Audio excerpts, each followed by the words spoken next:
What's different about entrepreneurship than rap and sports is when you say you're a rapper, someone's like, all right, rap.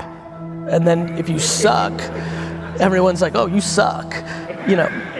And when you say you're a basketball player, people are like, at the YMCA or going to the league.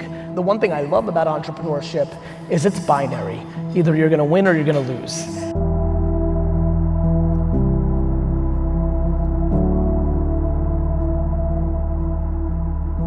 You know, being a businessman or woman wasn't cool in 1992. I mean, it was Bill Gates, you know, like a fucking nerd, you know, like, so now that everybody wants to put entrepreneurship in their Instagram profile and that's cool in the club, that is just bizarro world, but that's also done what sports and rapping has, which is everybody wishes they are. And what's different about entrepreneurship than rap and sports is when you say you're a rapper, someone's like, all right, rap. And then if you suck, everyone's like, oh, you suck, you know. And when you say you're a basketball player, people are like, at the YMCA or going to the league. But when somebody now says they're an entrepreneur, it's just accepted. And we haven't matured into, are you a successful entrepreneur or a wannabe entrepreneur? And to be very frank, I'm concerned about it because I think the one thing I love about entrepreneurship is it's binary. Either you're gonna win or you're gonna lose. And I think that there's a lot of people right now that are not built with dealing with the emotional baggage that comes along with a public loss.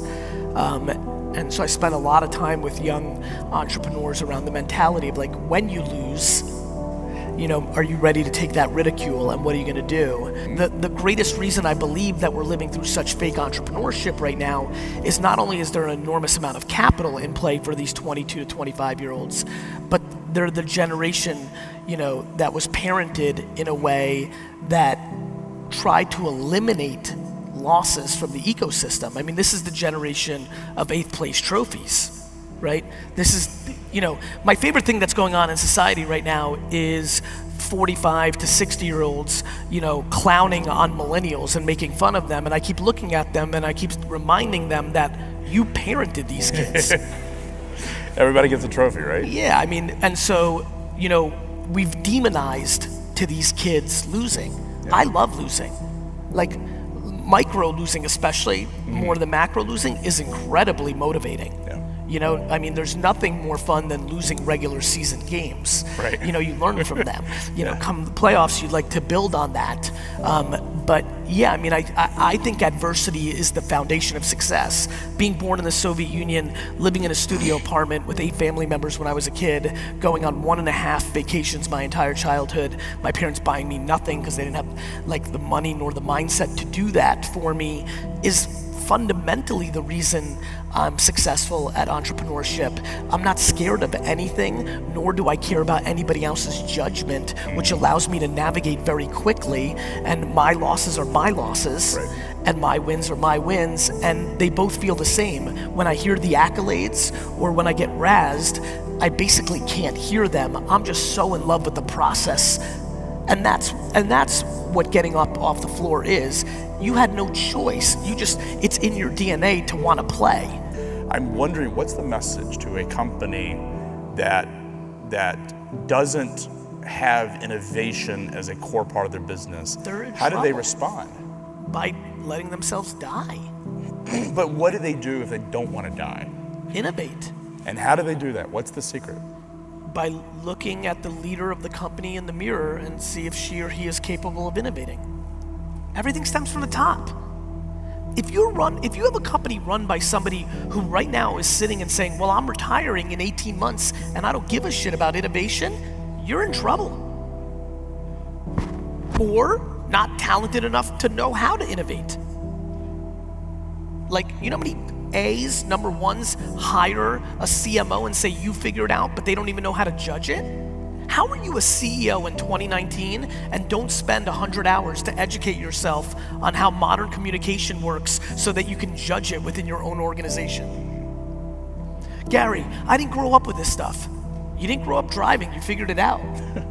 Like, I know you didn't grow up with it, but it is your job it's required of you to know how to run your business. And to me, how your business markets and communicates is as important as you knowing how to run the finances of your company. It's just that some people don't want to put in the work to get updated on the new platforms and the new world, and that's to their peril. The advice that I think will play for everybody in the room, regardless of what you do, including if like you're the PTA president or thinking about running for local office, like I have no idea what you want to do professionally or personally, but the one thing that has been tried and true, and I keep things extremely simple, is you have to reverse engineer the audience you're trying to reach, and you have to tell them something that brings them value, not you value.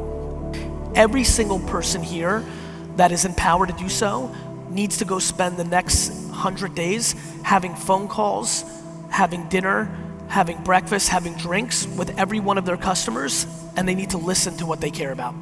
And then they need to go back to the pad and cook that meal. That's all I do. I read my comments, left and right. Like, I was just talking with your CMO prepping, you guys were wrapping up, and she's like, are you always like this on your phone? And I was laughing. What I was doing, I was reading comments. Yeah. Because the qualitative feedback is the insight I need for the next innovation. Yeah. And the amount of people who hope their customers like what they are doing, or they're trying to force their customers to like what they want to sell, is fascinating for me to watch. You've talked about this, is that people who are dragging down the culture of a business shouldn't be there. I wish most businesses were into documenting and coach. What most businesses are doing is, Harold's a dick, but his numbers are remarkable. Yeah. That's what's really happening. That's what I'm referring to. That if you've got somebody who's driving top line revenue, or she or he is crushing their numbers, what most companies are doing is they're looking at surface level. They're like, ooh, if we fire Carol, we're gonna lose those 3 accounts because she's so wired in there. What they don't realize is the hidden lost revenue that's happening with Carol or Harold destroying the culture and completely messing up the continuity and speed of the macro. So what do you do, from your point of view, what do you do if you have someone who's really kicking ass, bringing the numbers in, and they're just they're a jerk? What do you do with them? What I do, one man's point of view, is I sit them down, I look them dead in the face, and I say, you think I'm joking because you're delivering, but I'm not joking, and if you can't be a good human being, I'm going to fire your face. That's pretty right there, right? That's what I do. And I do it, I'm a big shot on stage now and I'm acting tough. I do it in a conversation. I'm like, look, I'm not kidding. Like, I know you don't believe me because you've worked in other places that value dollars, and I value dollars. I just value slow dimes, right? So when you deliver on culture, the buy-in in the macro is remarkable, and what it does for the business is extraordinary. I'm a pot-committed buyer of this thesis that you have to fire the best performers that are destroying your culture.